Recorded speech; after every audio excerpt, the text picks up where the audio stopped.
Hi everyone, in front of me I've got POCO M4 and let me share with you how to clear credentials on this device. So let's start with opening the settings, and here we have to scroll down in order to find passwords and security. Then let's find the privacy, and here scroll down to localize more security settings.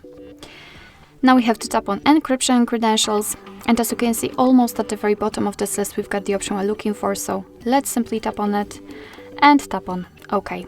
Not only we've got this information, but also this option is inactive, which simply means that we just successfully removed all certificates.